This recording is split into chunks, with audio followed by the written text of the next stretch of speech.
Breathe, man. Breathe. Well, let me cut to. Come on. Come on. So here God. It's about time to come on in, Joe. Useless man. Let's come on in. In order to bring about the deliverance of the families of David and his men. So the useless man leads them to where they are. David and his men kill all but 400 young fleeing. With one time out left. But then there is what is called the principles of the spot. I'm going to give you this and I'm out of your way. No matter. It doesn't matter. It doesn't matter. It doesn't matter. It doesn't matter. I hate to tell you this. So this is the first church. I hate to tell you this. She from Jackson Memorial. You are. I don't care how successful you. I don't care how faithful you are. The fact of the matter is, you will never have problem-free leadership.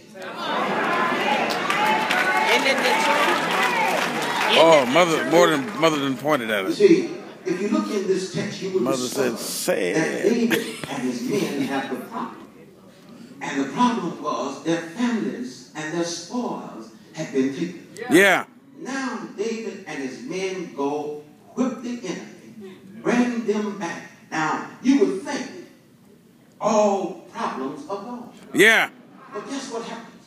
When David and his 400 men get back, here comes the 400 telling David the 200 that stayed back, they don't get nothing. Lord have mercy. However, when you will notice something, and that is God, in the midst of what he has, Satan always got a plan. Always. I say that again.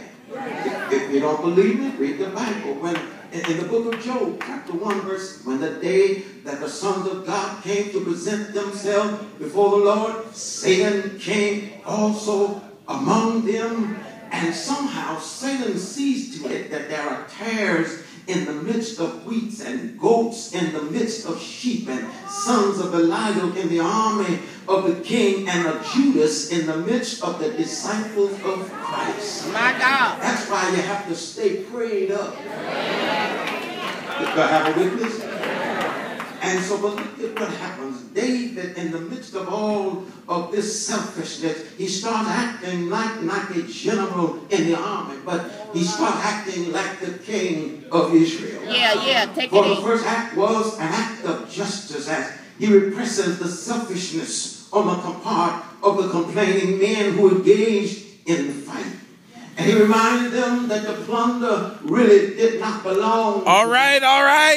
The plunder belonged to the Lord. Well, He reminded them that it was the Lord who had preserved them from death. It was the Lord who had delivered the Amalekites in their hand. It was the Lord who had given them tokens of undeserved goodness. So David says, because of this, it ain't about who went to war. no. It ain't about who stayed with the stuff. Go ahead, Wade. What it's Go ahead. about is, are you a member of the family? That's it.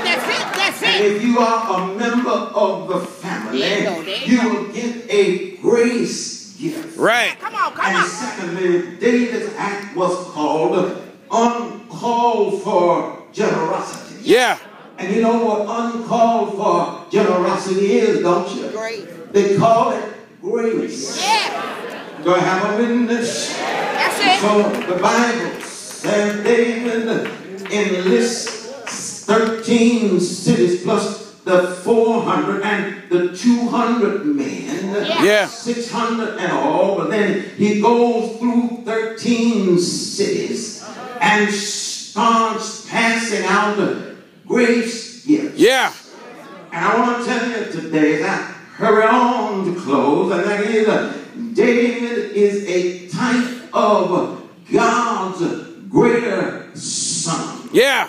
And you know who God's greater son is, don't you? His name is Jesus. Well, the Bible tells us that he is the visible image of the invisible God. And he came to reveal the Father. And in Christ we see God's unmerited love and infinite grace. Yeah.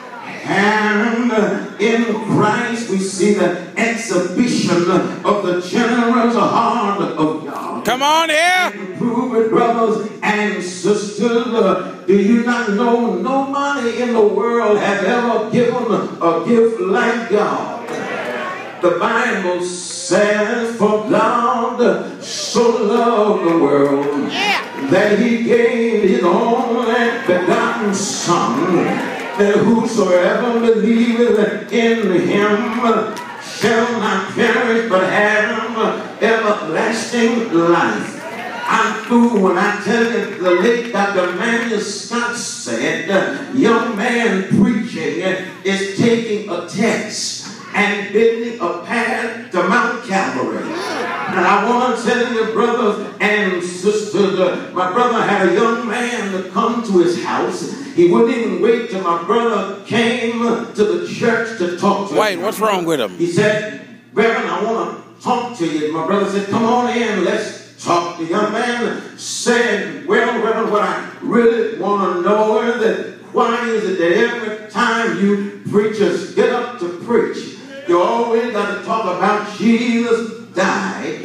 Well, my brother said, well, son, I want to ask you a few questions. I'm going to answer your question, but I want to ask you a few questions. The young man said, well, what is it, Reverend? He said, why is it that every time I watch a basketball game, they're always trying to get the rock in the rack?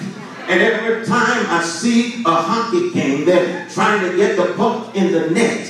And why is it that every time I watch Tiger Woods, he's trying to get that little ball in that hole? And why is it that every time I see a football game, they're trying to get the pigskin across the goal line?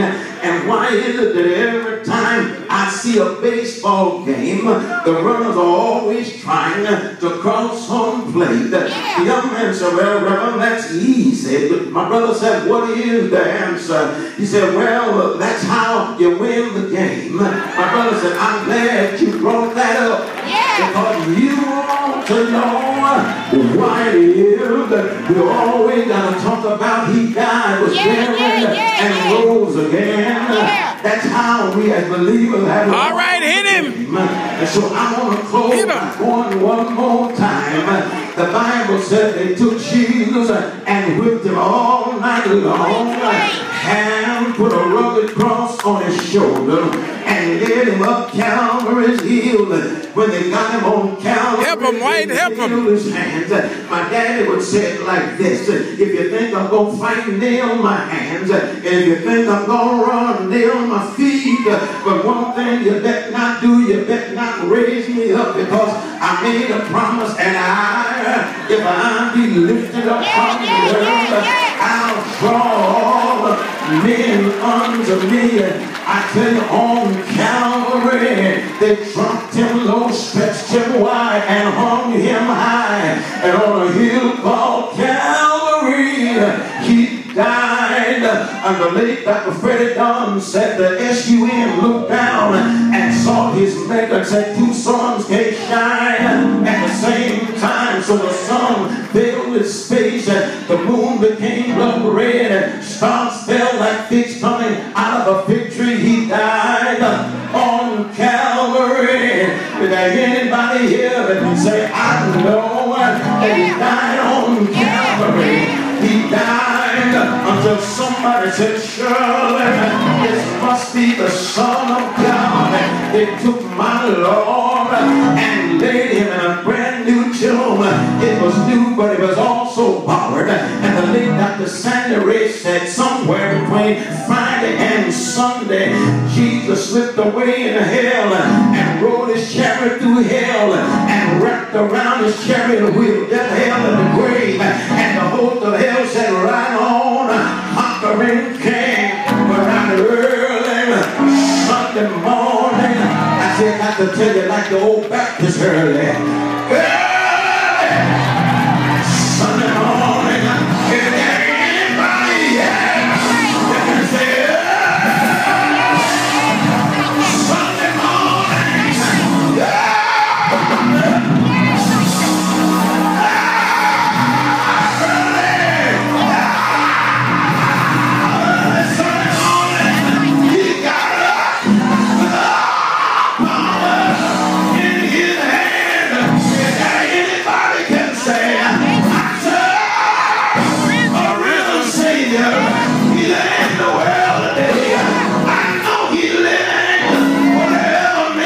said,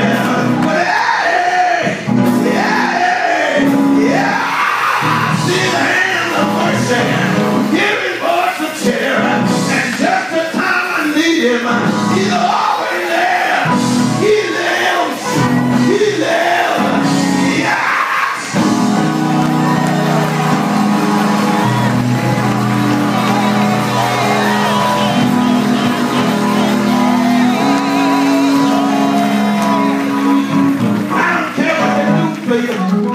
I want you to always remember this. Call Jesus' name. I don't care what happens. Always call his name. But I'm through. I really am through. But one day I was on my way to do a revival. And I don't normally watch TV when I'm on my way to preach. And so I was on my way, but I had the TV on mute.